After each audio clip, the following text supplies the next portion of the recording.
mostrar rapidinho aqui. Eixo do QRS. A gente tem o quadrante inferior esquerdo, né? Quadrante superior esquerdo, quadrante superior direito e quadrante inferior direito. Certo? Para ver em qual quadrante está, eu vou ver basicamente duas derivações. D1, que está à esquerda, e a VF, que está embaixo, aqui no pé esquerdo. Certo? Para ver o eixo, eu vou ver basicamente essas duas derivações. Tá? Se o meu eixo está no quadrante inferior esquerdo, assim, como é que vai estar o QRS em AVF? Se ele está indo assim para baixo. Positivo. E como é que vai estar em D1? Se ele está indo da direita para a esquerda? Positivo. Então, D1 positivo. Predominantemente positivo. Pode até ter uma partezinha negativa, mas está predominantemente positivo. AVF predominantemente positivo. Então, D1 positivo para a esquerda. AVF positivo para baixo. Então, inferior esquerdo. Certo? Quadrante inferior esquerdo. Normal. Certo? D1 está positivo. D1 predominantemente positivo. Está para a esquerda. D1 está à esquerda, então está para a esquerda. Só que a VF está negativo. A VF está aqui, está negativo, e a VF está onde? Está para cima ou para baixo a polarização? Está fugindo de AVF. Então está para cima. Então está para cima e para a esquerda. Certo? Quadrante superior esquerdo. No quadrante superior esquerdo, a grande maioria dos pacientes vão estar alterados. Vou chamar isso aqui é normal. Aqui seria o desvio do eixo para a esquerda. Tem uma porcentagem de pacientes nesse lugarzinho aqui que seria ainda normal. Mas vamos considerar hoje todos eles como desvio do eixo para a esquerda. Tá? Para a gente pegar mais o básico do eletrocardiograma. Então, quadrante superior esquerdo, eu tenho um desvio do eixo para a esquerda. O paciente pode ter uma sobrecarga ventricular esquerda, por exemplo, aumento do ventrículo esquerdo. Certo? E se tiver aqui nesse quadrante superior direito, vou antes de mostrar o próximo slide. Quadrante superior direito, aqui, ó. Como é que está indo assim? Como é que vai estar V1? D1. Negativo. Como é que vai estar a VF? Negativo. Então aqui, ó. Eu chamo de eixo aqui de eixo, quadrante superior direito é o eixo indeterminado. D1 negativo e a VF negativo. Certo? Se tiver aqui, quadrante inferior direito, está indo para baixo, como é que vai estar a VF? Como é que vai estar a VF? Positivo. Como é que vai estar D1? Aqui, ó. D1 negativo, AVF positivo. Quadrante inferior direito. Aqui eu tenho desvio do eixo para a direita. Aqui a gente pode ter uma sobrecarga do ventrículo direito. Vai ver isso hoje. Aumento do ventrículo direito. Certo? Ok? Dúvidas? Então nós temos essas perguntinhas básicas do eletrocardiograma: ritmo cardíaco, frequência cardíaca, duração do intervalo PR, duração do complexo QRS, qual o eixo do QRS, em qual quadrante está, e a partir de agora quais as alterações que a gente pode encontrar. Vamos ver hoje bloqueios e sobrecarga. Tá? Em isquemia eu vou falar especificamente das aulas e falar sobre as alterações eletrocardiográficas nessas aulas. Ok? Vou falar hoje sobre bloqueios e sobrecargas. Bloqueio, o que eu vou olhar no bloqueio? Se for atrioventricular, no atrioventricular, o que é bloqueio? É bloqueio, essa terminologia eu nem gosto, não, às vezes assusta o paciente. Bloqueio, o paciente acha que está com a veia entupida, né? Bloqueio, veia entupida, não. Às vezes é uma coisa bem simples, não é nada grave, mas a gente chama de bloqueio. Bloqueio é o retardo no eletrocardiograma, é o retardo na condução, tá? Quando aquela condução elétrica ela passa devagar, há um retardo na condução, a gente chama isso de bloqueio, tá? O bloqueio pode ser atrioventricular, aí eu vou olhar o intervalo PR, não é isso? E pode ser intraventricular. Intraventricular eu vou olhar a despolarização ventricular, então eu vou olhar o QRS, certo? Tá? Então o bloqueio pode ser atrioventricular ou intraventricular. Atrioventricular eu vou olhar o intervalo PR, portanto eu tenho que medir o intervalo PR. Para medir o intervalo PR, é do início então da P até o início do QRS. Então é daqui, ó, até aqui. Certo? Quantos quadradinhos eu tenho aqui, ó? 5, né? Mais uns 4? 9. Então, aquela pergunta aqui, ó.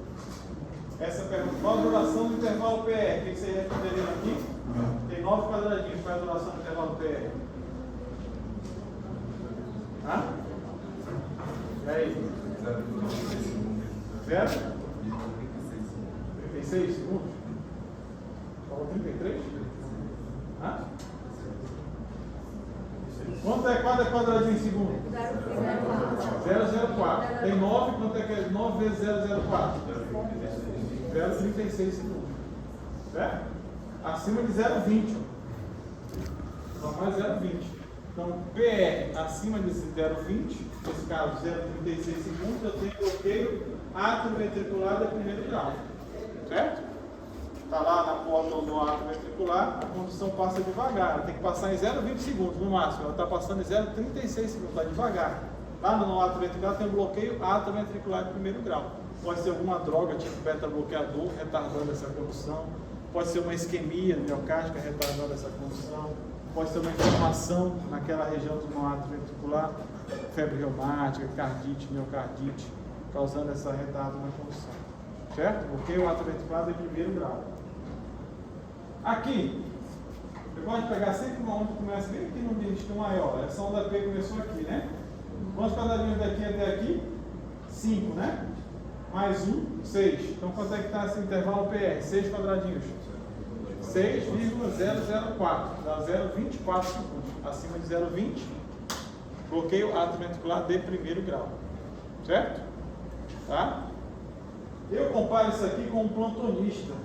Nós temos nossos colegas plantonistas no plantão, tem uns que sempre chegam atrasados, né? Esse aqui chega atrasado. Demora para chegar, mas ele chega. Todo plantão ele vai. Demora para chegar, mas ele chega. O que chega que eu digo é o quê? Para cada onda P, eu tenho um QRS. Então tem onda P, PR, QRS. P, PR, QRS. P, PR, QRS, quer dizer, a condução, a despolação, vamos dizer que seja o nosso sinoatrial, nesse cantinho aqui, sinoatrial, despolariza o átrio, demora para chegar lá no átrio ventricular, lá no átrio ventricular demora para passar para o ventrículo que está lá fora, mas passa, certo? Então esse é um bloqueio atrioventricular de primeiro grau.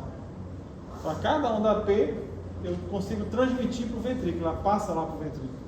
Certo? A condução atrioventricular é efetiva, ela consegue passar e despolarizar o ventrículo também. Isso é de primeiro grau. Atrasa, mas chega. E a ponta a gente tem que atrasa, mas todo dia vai. Certo? Aqui outro também, ó. P, QRS, T. P, QRS, T. P, QRS, T. P, QRS, T. P, QRS, T. Certo? Aqui tem uma... Está associado, aqui está normal a condução atrioventricular. Não está normal, está lenta, né? Porque a ventricular é primeiro grau, mas existe para em cada ciclo consegue passar do átrio para o ventrículo. Tá? Porque o atrioventricular é primeiro grau. Esse aqui, P, QRS, T. P, QRS, T. P, atrasou mais um pouquinho, QRS, T. P, cadê o QRS? P de novo. Perceberam aqui? Então aqui ele vinha conduzindo até que chegou uma onda que bloqueou. Então nem toda a onda P foi seguida de um QRS. Perceberam aqui? Nem toda a onda P foi sucedida por um QRS. Certo? Então essa aqui não é mais o primeiro grau. É um bloqueio atrioventricular de segundo grau. Tá? Assim como esse aqui, ó. P, QRS, T. P, QRS, T. P, cadê o QRS? P, cadê o QRS? P, QRS, T. Tá? Então também é bloqueio atrioventricular de segundo grau. Tem onda P que conduz, tem onda P que não conduz. Certo? Vocês percebem alguma diferença entre esses dois? Sim. Qual? Não, é o quê? Não, mas tá, não. Mas é por causa da derivação. A derivação é diferente. Lembra que a gente falou que cada derivação vai fazer um desenho diferente do QRS? Então aqui esquece o QRS, que a gente está falando da condução atrioventricular, esquece o QRS. Pela derivação aí está diferente, porque são derivações diferentes. Tá? Mas olha o PR aqui e o PR aqui. A distância, o que está acontecendo com a distância? Não, tem uma maior. Está alongando, né? Esse aqui é aquele plantonista que um dia ele chega na hora, aí um dia ele chega atrasado, um dia ele chega mais atrasado ainda, até que um dia ele não vai. Certo? Tá vendo aqui, ó?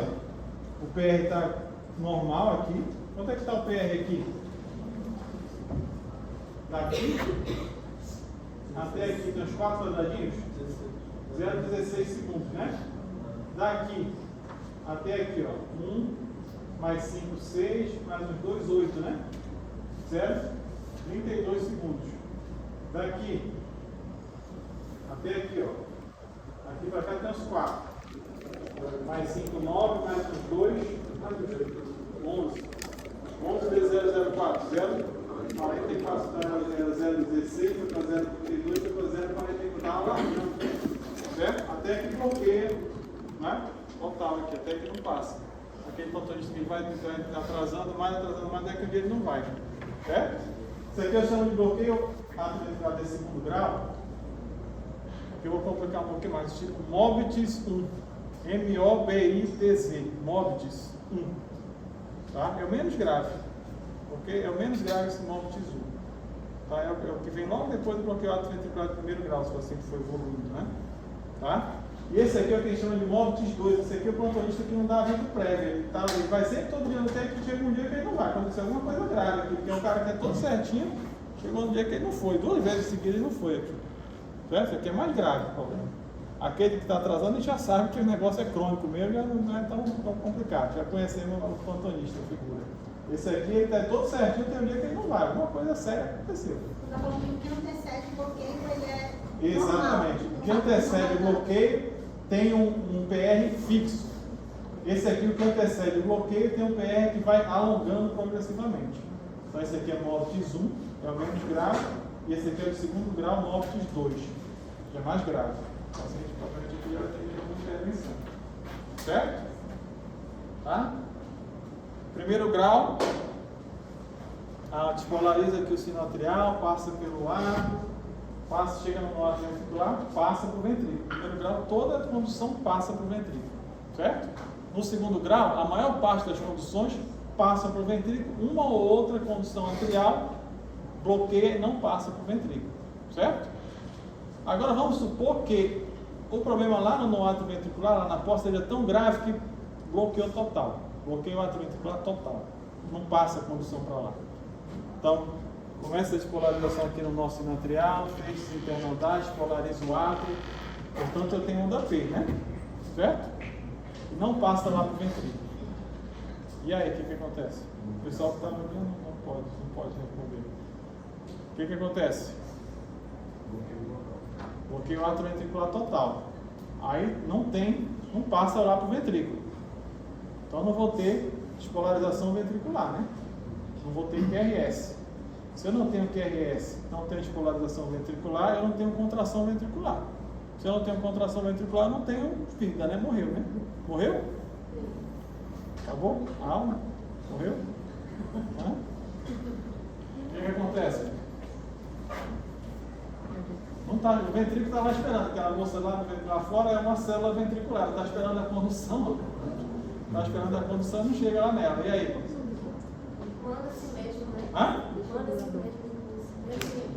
Como é que é? Manda-se Ele mesmo? manda-se mesmo, né? Mesmo se não passar a condução. Mas não passa. Como é que vai Professor, mandar? tem que usar o desfibrilador, não é? Esse negócio. Desfibrilador é quando você tem uma atividade elétrica Já. caótica. Ali nem tem atividade elétrica, não está chegando a atividade elétrica lá. Morreu. Não quero saber. É uma mensagem, o nosso exame. Não, o ato ventricular está bloqueado. Está fibrosado, infartou, está cheio de fibrose no ato ventricular, não está passando nada. Não. Você estava no sem ser lateral, seria os estímulos de Outra pessoa? outro local. Não, Outro local? vem do lado. Aí viria do... Já não tem No nosso natural. Está quase ali. Nosso sinoatrial está normal, despolarizou. Despolarizou os átomos. Só que chega aqui no ato ventricular, tem problema aqui. Ele não vai, o ato ventricular não vai assumir, porque ele está cheio de fibrose, pode ter infartado, está com fibrose, pode estar com inflamação grave, ele não consegue assumir nada no ato ventricular. E aí falei que o pessoal está lá, o cérebro ventricular está esperando chegar a despolarização e chega, morreu. E aí, gente? Deus é tão imperfeito assim? Segue outro caminho. É o nosso Não, já Bloqueado. Bloqueio total. Professor. A sobrecarga do nosso material. A sobrecarga é coisa pronta, vai aumentando o negócio é repentino. Bloqueou. Quando o presidente morre, outro assunto. Certo? Então, isso aqui, mas o presidente talvez seja aquele ali, esse aqui seja o vice, né? Aí morreu, alguém vai assumir, né? Então, as células do ventrículo vão assumir. Eles vão esperar lá, aquele pessoal que está lá fora está esperando a despolarização chegar. Não chegou, eu vou morrer, né? Tem que ter algum jeito, porque alguém vai assumir isso aqui, né? Alguma célula do ventrículo assume a despolarização, o início da despolarização ventricular. Senão a pessoa morre. Certo? Então o que eu vou ter? Eu vou ter uma despolarização atrial iniciada no nó sinoatrial e despolariza o ato e forma uma onda P. Só que aqui está bloqueado. E lá no ventrículo, outra célula qualquer, geralmente o feixe de risco, assume a despolarização. E lá ela vai provocar a despolarização ventricular. Então o que eu vou ter? Vou ter uma dissociação atrioventricular. Concorda? Aqui o nosso sinoatrial está iniciando a despolarização e lá uma outra célula para distância independente. Dissociação atrioventricular é o nome disso. Certo? É o sinônimo bloqueio atrioventricular total. Certo? Tá? Só que aquela célula ventricular não tem a mesma competência do nosso sinoatrial. Fisiologicamente, ela não consegue produzir uma despolarização numa frequência tão boa quanto o nó sinoatrial, 50 a 100 a frequência normal. A despolarização iniciada lá no ventrículo vai ter uma frequência menor, 30, 40. Certo? Então eu vou ter dissociação atrioventricular. O átrio é uma frequência e o ventrículo é outra frequência. A onda P vai estar totalmente independente do QRS. Entenderam? Não vai estar assim, ó, P, QRS, T, P, QRS, T, uma ligada na outra, né? Vai estar totalmente independente. Como é que vai ser isso? Às vezes até pode confundir um pouquinho. Mas olha aqui, ó, onda P, P. Olha onde cai essa onda P aqui, ó. Depois, não tem sentido a onda P cair depois do QRS, concorda? Olha a outra, P. Eu posso até achar que isso aqui está normal, mas pode ter sido uma coincidência, né? Ela está um pouquinho antes do QRS. Porque olha onde caiu a outra onda P. Em cima da onda T. Olha onde caiu essa, olha onde caiu essa. A outra tem essa curvinha aqui, tá vendo que tem uma barriguinha aqui, ó? Que não tem aqui. Estão percebendo? Isso aqui é uma onda P que caiu aqui, ó. Tá? Então eu tenho uma onda P totalmente independente do QRS. Olha o QRS aqui. Se eu for contar a frequência da onda P, quanto é que dá essa frequência? 2 mais 5, 7, mais 5, 12, né? 1500 por 12. É, frequência cardíaca, né? Contar o número de quadradinhos aqui, então você quer dizer, eu perguntar qual a frequência da onda P? 1500 dividido por 12 deu 125. E qual a frequência do QRS? 5, já calcularam, é 5, 10, 15, 20, 25, 30, 35. 1500 por 35. Deu? 43. Então a frequência daqui deu 125 da onda P, a do QRS deu 43. Estão totalmente dissociados. Isso é um bloqueio atrioventricular total. Certo? Esse paciente com 43 de frequência cardíaca, ele pode ter sintomas. Tontura, síncope, dispneia. Certo? Esse paciente vai precisar de um marca-passo. Eu vou com o eletrodo aqui pela veia cava, pela veia subclave, certo? Cava superior, tá? Chega no ato direito, vai lá no ventrículo direito, o eletrodo lá na junta muscular do ventrículo direito, gerando estímulo elétrico. Aí eu vou estar com 40 de frequência, eu boto lá e ele vai gerar 70 batimentos por minuto.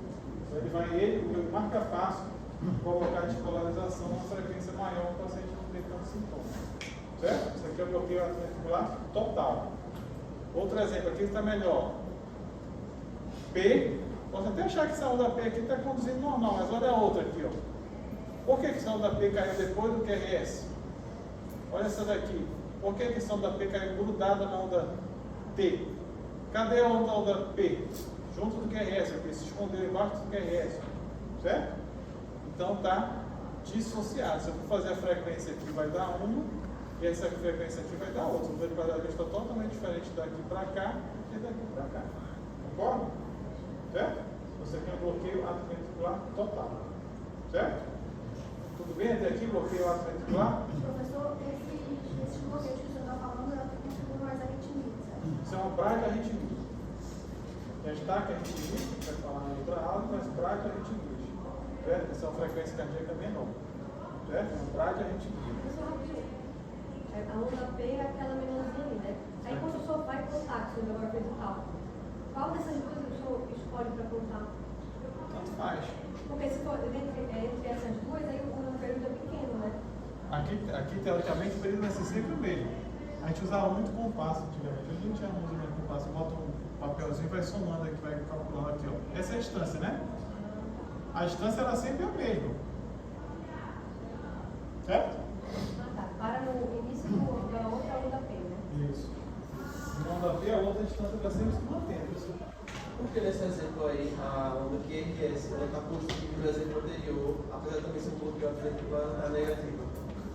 Como eu falei, na verdade é só a questão da derivação. Por exemplo, foi feita uma derivação e outra. Mas o impulso não surge a partir do mesmo ponto, do lado atricular? Não, mas aí é que tu está falando que um QRS estava negativo e outro é positivo. Certo? Sim. Tá? Vamos supor que isso aqui seja V1, não sei que derivação é essa daqui. Vamos supor que seja V1. Tá? O V1 está aqui, o QRS vai ser negativo em V1. Vamos supor que isso aqui seja V6. V6 vai ser positivo. Não é? V1 está aqui, V6 está aqui. Se a despolarização está indo em direção a V6, vai ficar positivo. Se é em direção contrária a V1, vai ficar negativo. Tá? Então o desenho do QRS vai ser independente da derivação. Lembra que eu falei que derivações são pontos de vista diferentes? De acordo com a derivação, o desenho vai ser diferente. Um vai ser negativo, vai ser positivo. Aqui foi só a derivação, um cara diferente. Tá? Não vai interferir, o PR, o bloqueio atrioventricular não vai interferir na morfologia do QRS, se vai ser negativo ou positivo. Tá? Vai até ter uma interferenciazinha que eu nem queria falar, não, mas pode até que eu falei uma frase errada. Eu falei que o bloqueio atrioventricular não interfere na morfologia do QRS. Então eu vou seguir um pouquinho e vou dizer que interfere. Tá? E esse exemplo é justamente isso daqui. Tá? Tá vendo que esse QRS aqui ele é estreito? A duração dele é normal? E esse QRS aqui ele é mais largo? Certo? A duração dele é aumentada? Isso aqui, quando ele é mais largo, ele significa que ele é mais grave. Certo? Porque no mais estreito, aquela célula aqui, lá do ventrículo que tomou aqui para si, que assumiu o controle da despolarização, ela está mais próxima do átrio ventricular, que gera um QRS estreito. Quando ela está mais longe do átrio ventricular, gera um QRS mais largo. Então é mais grave. Quando ela está mais próxima, ela vai conseguir despolarizar o ventrículo com maior eficácia. Quando ela está mais próxima do átrio ventricular, o QRS estreito. Quando ela está mais longe, o QRS largo, o paciente é mais grave. Tá? Ok? Eu falei a frase errada aqui. A morfologia não interfere. Interfere a polarização. A polarização que a gente chama de negativa ou positiva. A polarização não interfere. Mas a morfologia pode interferir.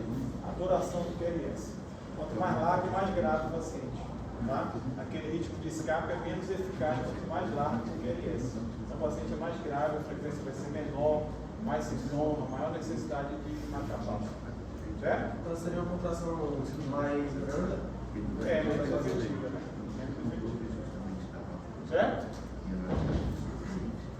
Agora, outra situação, intraventricular. Começou lá no nosso sinoatrial, passou pelo feitos intranodais, aqui no ato ventricular está normal, passou lá para o ventrículo. Lá no ventrículo aqui nós temos 2 ramos do feixe de rígio, não é isso? O direito e o esquerdo. Certo? Se eu tiver um atraso na condução 2 ramos do feixe de rígio, da despolarização ventricular, como é que eu vou ver isso no eletrocardiograma? Tem um bloqueio no ramo do feixe de rígio, bloqueio de ramo, direito ou esquerdo. Como é que eu vou ver isso no eletrocardiograma? Complexo QRS. Vai acontecer o que no complexo QRS? Vamos voltar lá na nossa perguntinha. O que vai acontecer no complexo QRS? A duração está lenta, a condução está lenta lá no ramo do feixe de rígio. Lenta. Depois é o É o alargamento. Quando é lenta é tempo, né? Lento é tempo. Quando eu falei tempo, quando a gente não conta tempo no horizontal, quadradinho no horizontal, então vai ter um QRS. Quando eu for calcular isso aqui, ó, duração dos complexos QRS, quando eu for contar os quadradinhos que tem no complexo QRS, vai estar maior ou igual a 0,12, maior ou igual a 3 quadradinhos. A partir de 3 quadradinhos eu vou chamar isso já de bloqueio de ramo. Certo? Aqui, ó. Isso aqui não teria um bloqueio de ramo. Concorda aqui, ó? Esse QRS está estreitinho, deve ter uns 2 quadradinhos aqui. Certo? Aqui provavelmente tem. O QRS está mais largo. Aqui estamos só no olhômetro por enquanto. Certo? Esse QRS está estreito. Esse QRS aqui está mais gordinho, né? Está mais largo. Deve ter um bloqueio de ramo aqui. Tá? Aqui eu peguei essa imagem aqui, está melhor. P, QRS. Quantos quadradinhos tem esse QRS? Então 0,12 segundos. Então, quando o QRS está maior ou igual a 0,12, eu tenho um bloqueio de ramo. Certo? Ok? QRS maior que 0,12, bloqueio de ramo. Quando eu for fazer aquela quarta pergunta lá, a duração do QRS maior ou igual a 0,12, a partir de 0,12, bloqueio de ramo. Menor que 3 para 3, 0,12 está normal. Certo? Bloqueio de ramo. Pode ser direito ou esquerdo, né? Bloqueio de ramo, agora a próxima pergunta é saber se é direito ou esquerdo. Certo? Aí eu vou dar uma dica para vocês. Olhem para V1. Eu já sei que é bloqueio de ramo. Quando eu respondi a quarta pergunta do elétrico, duração do QRS, é maior igual a 0,12, eu chamei de bloqueio de ramo. Eu quero saber agora se é direito ou esquerdo. Aí eu vou olhar para V1. V1 negativo, bloqueio. Aqui o QRS está largo. Então é bloqueio de ramo. Olhe para V1, negativo, bloqueio de ramo esquerdo. Predominantemente negativo. Até uma positivinha aqui, mas é bem predominantemente negativo. Bloqueio de ramo esquerdo. Outro bloqueio de ramo, o QRS está largo. Olhe para V1. Se o QRS não está largo, eu não chamo de bloqueio de ramo. Por mais que V1 seja negativo, não é bloqueio de ramo esquerdo. Se o QRS está normal. Se o QRS está normal, nem passa para o segundo passo, né? QRS larga que eu vou partir para o segundo passo, que é olhar V1. V1 está negativo, né? É o bloqueio de ramo esquerdo. Aqui, V1 está, o QRS está largo. Quantos quadradinhos tem aqui? Ó? Tem uns 4 aqui, né? 0,16 segundos. Certo? Aqui, ó, do início do QRS até o final do QRS. Só que o V1 está positivo, bloqueio de ramo direito. Certo? Aqui também, ó, QRS largo, V1 positivo, bloqueio de ramo direito. Então, QRS largo, maior ou igual a 0,12, bloqueio de ramo. Olhe para V1, não é D1, é V1. Negativo, bloqueio de ramo esquerdo. Positivo, bloqueio de ramo direito. É bem famoso na história do seguinte: você está dirigindo o carro, certo? Você quer dobrar para a esquerda, você faz o que no sinal? Aqui para dobrar o sinalzinho, para dobrar a seta, né? Se eu vou dobrar para a esquerda, seta para baixo. Para baixo, bloqueio de ramo esquerdo. Se eu vou dobrar para a direita, a seta para cima. Então, para cima, V1 para cima, bloqueio de ramo direito. Certo? Então, QRS largo, acima de 0,12, maior ou igual a 0,12, bloqueio de ramo. Olhe para V1, e lembre do carro. Se eu vou dobrar para a esquerda, baixo. Então, V1 para baixo, esquerdo, bloqueio de ramo esquerdo. V1 para cima, vou dobrar para a direita, bloqueio de ramo direito. Certo? E V1, não é outra derivação. V1. Ok? Dúvidas? Família vai esperando a família. É a aula de família depois de você? É. Agora, 9? É 9 horas, 9, hein? Certo? Bloqueio de ramo direito. Ok, gente?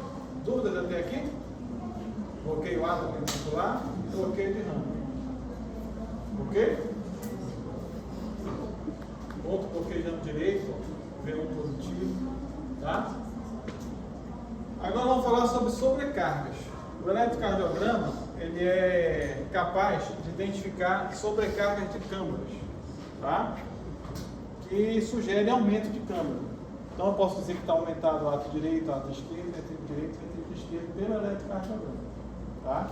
É claro que eu vou ter que partir com o advento da tecnologia ecocardiograma, que já não é nem tão novo assim. Você vai confirmar isso no ecocardiograma, porque aqui realmente vai medir, né?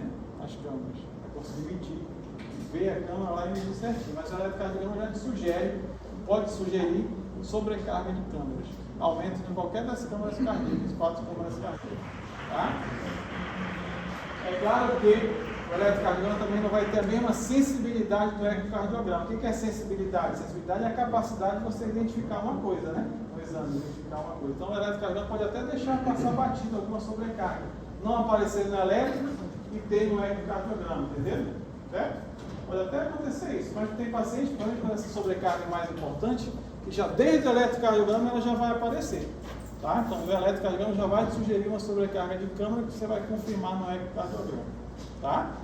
Então vamos ver as 4 câmaras cardíacas, lado direito, lado esquerdo, ventrículo direito e ventrículo esquerdo. Começando pelas sobrecargas atriais.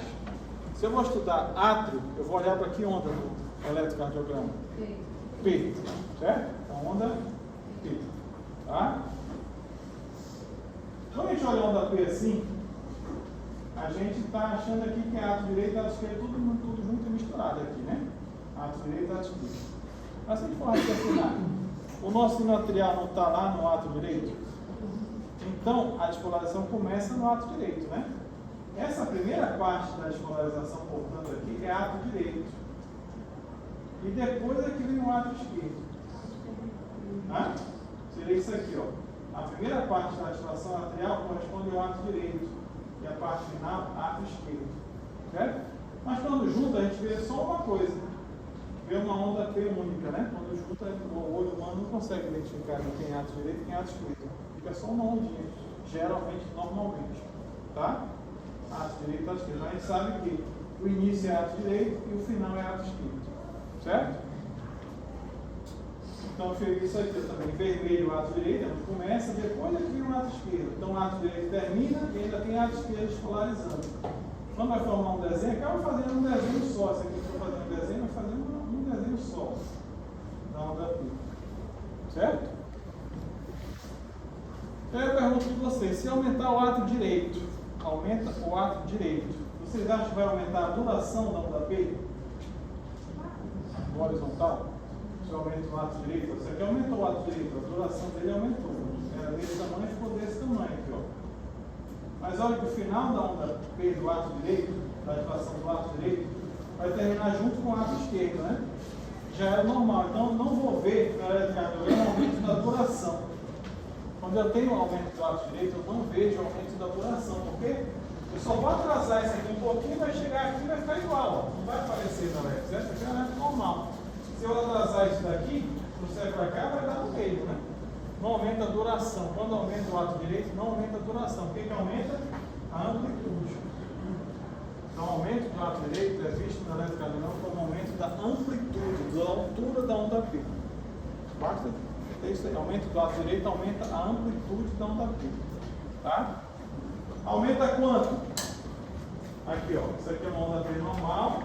Isso aqui é uma onda P apiculada, que a gente chama. Aumento da amplitude. Sugestivo de aumento do átrio direito. Até 2,5 é normal. Até 2,5 quadradinhos é normal. Esse aqui está com 3 quadradinhos. Então, acima de 2,5 milímetros, eu tenho aumento de átrio direito. Quando a amplitude da onda P, principalmente em D2, é acima de 2,5 milímetros, ou seja, 3 quadradinhos, eu tenho aumento da onda P, eu tenho sobrecarga de átrio direito. Certo? A onda P apiculada. Ok? Onda P apiculada, com amplitude aumentada acima de 2,5. Principalmente nas derivações inferiores, principalmente D2. Certo? Onda P apiculada. Quem pode aumentar o átrio direito? Vocês estão tendo pneu, DPO100, enfisema pulmonar, doença pulmonar crônica, aumenta a pressão pulmonar. Vocês vão ver que dá hipertensão pulmonar. Certo? Pressão aumentada na artéria pulmonar. Aí imagina o ventrículo direito trabalhando a vida toda contra aquela hipertensão pulmonar, contra aquela pressão pulmonar aumentada. O ventrículo direito aumenta também. Certo? Retroorbitalmente ao ventrículo direito, o que a gente tem? Se o ventrículo direito aumenta, o átrio direito aumenta também. Então, é uma onda P apicular, pode ser um sinal de hipertensão pulmonar. Vocês vão encontrar no livro até a gente chama de P pulmonale. P pulmonale, essa onda P apicular, a gente chama de P pulmonale, que era muito comum na hipertensão pulmonar. Aumento de átrio direito causado por hipertensão pulmonar. É onda P apicular. P com uma onda. Certo? Tá? Então isso aqui é aumento do lado direito, aumento da amplitude. E se aumentar o lado esquerdo? Aqui, ó. Se eu aumentar o lado esquerdo, vem para cá, aí eu vou ter aumento da duração, concorda? Aqui, ó. Aí eu vou ter aumento da duração da onda P. Se eu aumentar o lado esquerdo, então eu tenho aumento da duração. Então o que é que tem que entender aqui? Aumentou a amplitude, ato direito, acima de 2,5. Aumentou a duração da onda P, aumento do ato esquerdo. Certo? 2,5, tanto para cá 2,5 que é o normal, quanto para cá 2,5 quadradinhos é o normal. Certo? Então, a partir de 3 de altura, aumento do ato direito. A partir de 3 de duração, aumento do ato esquerdo. Certo? Aqui teria 3. 3, 1, 2, 3. Certo? Dá 0,12 segundos. Vai igual a 120 milissegundos, que é o mesmo 0,12 segundos. Em qualquer derivação, onda P alongada, duração aumentada, sobrecarga atrial esquerda. Certo? Tá? Pode até ter uma onda P bífida. O que é onda P bífida? Isso aqui, ó. Aqui, ó. Onda P do lado direito, né? O lado direito aqui, ó. E o lado esquerdo assim, maior. Tipo uma corcova de camelo, estão vendo aqui? Estão imaginando aqui, ó? Onda P bífida. Assim, ó. Dois ondinhos. Isso aqui é um sinal também de sobrecarga atrial esquerda. Tá? E tem um índice bem famoso. Mas aparece desse jeito? Pode aparecer assim, 2 ondinhos. Onda P bífida. Onda P bífida, assim. Essa parte inicial seria o lado direito e depois o lado esquerdo. E se você não contar a duração, vai aumentar. E a morfologia pode, nem todo paciente, se você tiver, às vezes vai estar retinho assim, mas com duração aumentar vai ser sobrecarga atrial esquerda do mesmo jeito. Mas algumas vezes você pode ver bonitinho assim, uma onda aqui e outra assim. Bífido. Certo? Aumento do lado esquerdo. Para finalizar o lado esquerdo, isso de Morris. O que é isso de Morris? É quando você tem uma onda P negativa em V1, onda P com 3 domínios negativos em V1, chama-se de índice de Morris. É um sinal de sobrecarga atrial esquerda. Tá? Onda P negativa em V1. A duração está aumentada também. 3 quadradinhos. Um predomínio da onda P negativo em V1, índice de Morris, sobrecarga atrial esquerda. Certo? Podemos passar para os ventrículos? Para terminar? Certo? Por hoje? Ventrículo. Ventrículos eu vou olhar para as derivações precordiais. Tá? E o QRS, né? Se o átrio eu olhar para a onda P, o ventrículo eu vou olhar para o QRS, que é a despolarização ventricular. Então, se eu quero saber se tem sobrecarga ventricular, eu vou olhar para o QRS, as derivações precordiais. V1, V2, V3, V4, V5, V6. Lembra da primeira aula quando eu falei quando a despolarização está indo em direção a um lado ou outro? Certo? Por exemplo, se for V1 aqui e a minha despolarização está indo para lá vai ser negativo, certo? E lá vai ser positivo. Ok? Certo? A despolarização está indo assim, né? O normal, então, de V1 seja minha despolarização normal. A gente não viu o eixo do QRS, que o normal é assim? De cima para baixo, da direita para a esquerda. Como é que vai estar o QRS em V1? V6. V3 e V4 vai ser aquela fase de transição, vai ter positivo e negativo, né? Certo? V1 e V2 geralmente negativo, V5 e V6 geralmente positivo. Isso no normal, né? V3 e V4 a transição. Concorda? Certo? Se aumenta o ventrículo direito, a gente está falando sobre sobrecarga ventriculares. Aumenta o ventrículo direito. Certo? Aumentou o ventrículo direito. O que vai acontecer com o meu eixo? Vai vir para cá. Certo? Como é que vai ficar V1? Positivo. E V6? Negativo. Então essa inversão do normal é sugestiva de sobrecarga ventricular direita. Certo? Então se eu tiver V1 predomínio positivo e V6 predomínio negativo, quer dizer que está indo assim. Então o ventrículo direito está aumentado, sobrecarga ventricular direita. O eixo desvia para o lado direito aqui. Ó. Tá? Professor, quer dizer que ele exige maior função elétrica porque ele vai estar para conseguir funcionar? Por isso que tem esse. Existe maior função elétrica. Tipo assim, porque eu entendo que o pessoal vai mudar o eixo de despolarização, não é isso? Vai exigir mais. Não vai exigir mais. Você tem a grande fala de eixo é a média da despolarização, o vetor médio da despolarização, onde está indo a maior parte da despolarização. Para onde está indo a maior parte da despolarização? atenção. O normal é que esteja indo para cá, para a esquerda, né? Porque o ventrículo esquerdo não é para a direita. Certo? Se o ventrículo direito aumenta, a maior parte da ventipulação vai vir para o lado direito. Vai para o médio de despolarização. Certo? Vai vir para o lado direito. Entendeu? Era isso, né? E outra coisa, se eu tenho mais músculo, certo? Se eu tenho mais músculo, vai ter mais atividade elétrica. Se eu tenho mais músculo, eu vou ter mais atividade elétrica. Certo? Se eu tenho mais músculo do lado direito, sobrecarga do lado direito, eu vou ter mais atividade elétrica do lado direito. Então o eixo vai vir para cá. E lembra que eu falei também, quando a gente mede, para aquele todo quadriculadinho, quando a gente mede no horizontal é tempo, né? Quando a gente mede no vertical é força elétrica. A gente mede no vertical é força elétrica. Amplitude indica força elétrica. Força elétrica é voltagem. Então se eu tenho mais músculo, eu vou ter mais força elétrica, concorda? Se eu tenho mais músculo, eu tenho mais força elétrica. Então vai ter amplitude desse lado direito aqui, o V1 vai estar positivo, vai estar bem positivo. O V6 vai estar negativo, vai estar bem negativo. Eu vou usar isso quando eu for falar no ventrículo esquerdo também, essa questão da força elétrica. Certo? Mas aqui, inicialmente, é isso aqui, ó. Tá para a direita, então o V1 vai ser predominantemente positivo. Isso aqui não é normal. O normal seria um V1 negativo, concorda? E V6 seria todo positivo. Esse aqui está a maior parte negativa até. Né? Eu quero sobrecarga ventricular direito. Tá? Se a gente for ver, tem atrial também aqui, ó. Olha a ação do AP apiculado, tá vendo aqui? 3 quadradinhos, ó. Tem atrial direito também. Sempre que tem ventrículo direito, provavelmente tem átrio direito também aumentado. Tá? Onda R, alta amplitude V1. Onda R é essa onda positiva aqui, em V1. E onda S relativamente profundo em V5 ou V6. Esse aqui, ó. V5 e V6, ó. Onda S, que é essa onda negativa. Depois eu vou falar com detalhe o que é S.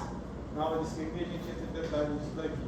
Mas é basicamente saber que essa fase negativa em V5 e V6 na sobrecarga ventricular direita é predominante. Desvio do eixo para a direita, a gente for fazer o eixo, vai ver o eixo do quadrante inferior direito, geralmente. Certo? Sinal de sobrecarga atrial direita, que geralmente está associado também. Tá? Então é mais alterações mais importantes, mais comuns. Aqui, ó. Olha D1, como é que está o eixo aqui? Ó? D1 está negativo, bem negativo D1. Então está indo para a direita, né? Certo? E a VF está positiva, então está indo para baixo. Estou voltando lá no eixo, certo? Então está inferior direito. Desvio do eixo para a direita. É um sinal de sobrecarga ventricular direita. Certo? Tá? Olha V1 aqui, ó. Positivão aqui, ó. Tá normal? Isso aqui V1 não tem que ser negativo? Não tem que ser assim, fugindo de V1. Por que está positivo em V1? Porque o eixo está indo em direção a V1, está puxando para a direita. Entenderam? Certo? Por que está negativo em V6? V6 não é aqui, o eixo tinha que estar indo para V6, está positivo em V6.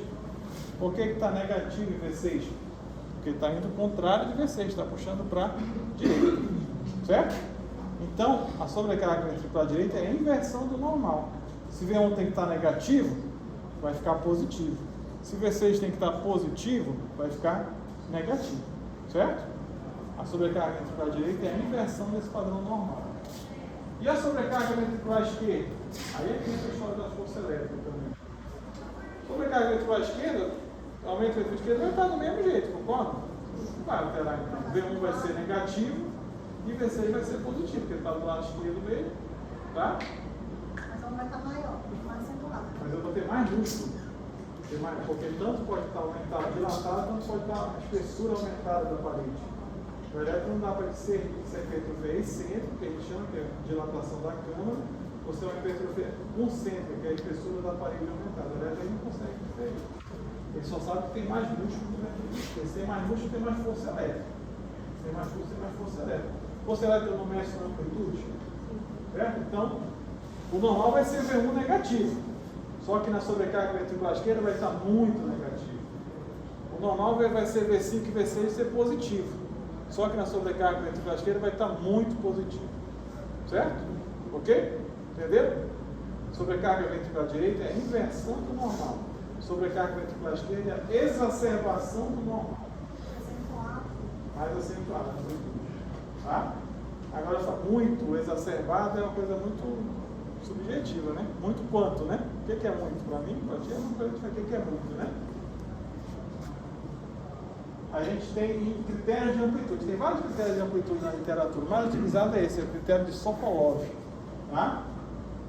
Você vai somar a onda S. Onda S é toda a onda negativa do QRS, tá, gente? Em V1. Mais a R de V5 ou V6, o que for maior. Se der acima de 35 milímetros, eu tenho índice de Sokolov positivo, sugestivo de sobrecarga ventricular esquerda. Certo? Eu falei que é exacerbação do normal. V1 muito negativo e V6 ou V5 muito positivo. Agora, muito é quanto? Quanto muito? Muito é acima de 35 milímetros, a soma dos dois. É o índice de Sokolov. Tá? Como é que a gente vai fazer isso daqui? Ó? V1 está aqui, ó, muito negativo. E V5 ou V6 muito positivo. Agora, muito quanto? Vamos contar. Tá? Começa aqui, ó. R, né? Essa onda R começa aqui. A onda negativa começa aqui, né? Então, 2 quadradinhos, certo?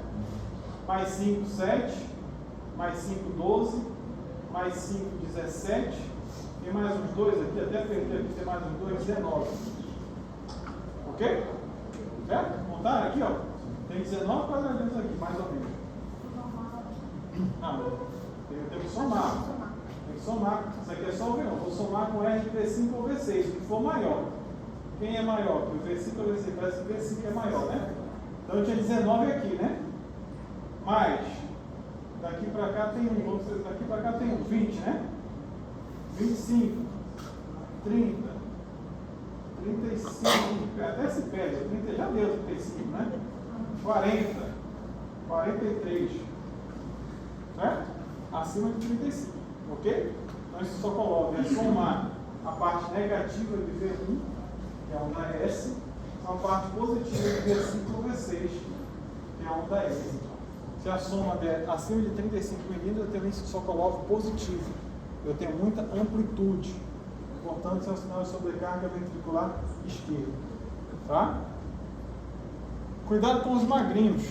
Porque o magrinho está tão perto do coração que às vezes dá critério de amplitude positivo, o paciente não tem sobrecarga ventricular esquerda. Então, só o Sokolov não é indicado para identificar sobrecarga ventricular esquerda. Geralmente o Sokolov é associado a algum outro sinal. Por exemplo, um desvio do eixo para a esquerda também, quadrante superior esquerdo. E, por exemplo, esse outro aqui que é bem famoso. Tá? A onda T negativa. Onda T, gente. A gente não fala muito em onda T, a gente vai falar bastante da onda T na isquemia. A onda T, ela geralmente é positiva. A onda T geralmente é positiva, para cima.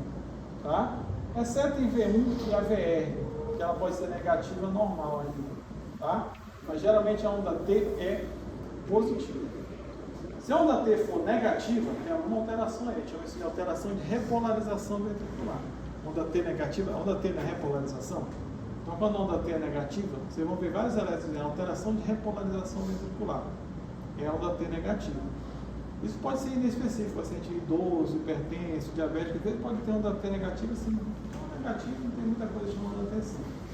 Mas se essa onda T for negativa, vou falar de outra coisa, se a onda T for negativa, simétrica, assim, bem profunda, assim, ela desce e ela sobe, igual. Se eu dividir a onda T no meio, vai ser, esse lado aqui vai ser igual a esse daqui. Entendeu? Onda T simétrica, negativa, profunda, assim, ó. Um triângulo, bem simétrico, certo? Para baixo. Se a onda T negativa, simétrica. É sinal de isquemia coronariana. Isquemia miocárdica. Onda T negativa, simétrica. Parece um triângulo bem bonitinho, bem simétrico. É sinal de isquemia, é outra aula. Tá? Essa onda T está simétrica, vocês acham? Ela está negativa, né? Mas ela está simétrica, está parecendo um triângulo bonitinho, ela está assimétrica. Concorda? Ela desce longa e gradualmente e sobe rápido.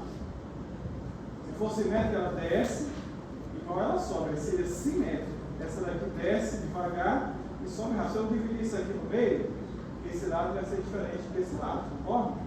Vai ser assimétrico. A onda T assimétrica, negativa, assimétrica, é chamada de padrão de strain. Strain. Principalmente nessas derivações aqui, V5, V6, D1 VL. Ela desce mais devagar e sobe mais rápido. Tá? Certo? Aqui é o padrão de strain. Essa onda T negativa, assimétrica, que é o padrão de strain, é outro sinal de sobrecarga ventricular esquerda muito comum, assim como o Sokolov. Tá? Somente a junção dos dois, aí você já faz o diagnóstico. Sobrecarga ventricular esquerda. O paciente deve ter o ventricular esquerdo dilatado, cardiomegalia, esse paciente tem que ser bem observado. Insuficiência cardíaca, aí vai um monte de doenças que a gente vai ver para frente. Ok? No ventrículo direito, inversão do padrão normal. Ventrículo esquerdo, exacerbação do padrão normal, que eu só coloco, mais o padrão estranho. São os dois sinais mais comuns. Tem outros, mas os mais comuns, essa nossa parte básica de eletrocardiograma, são esses dois mais comuns e mais importantes. Ok? Só coloca para a gente verificar a amplitude. Isso. Como assim padrão? Chama de critério de amplitude. Critério de O outro amplitude. é de assimetria de onda. Onda P negativo, assimétrica é sinal de padrão de strength, sobrecarga ventricular esquerda. Fez onda T negativa simétrica, que aí vai ser sinal de isquemia, que a gente vai dar na aula que a gente vai falar de fato. Tá? Então faltou a gente falar de outro, então a gente falou de alterações hoje, bloqueios e sobrecarga de câmeras, certo? Foi só isso. Só. Aí faltou falar de arritmias e de alterações eletrocardiográficas no infarto. Quando a gente for falar da aula de arritmia e da aula de infarto, a gente fala das alterações eletrocardiográficas nessas doenças. Ok? Dúvidas? Todas. A próxima vai ser método complementar. Vou falar de outros métodos complementares. Mas tem exercício aqui, ele está colocando lá.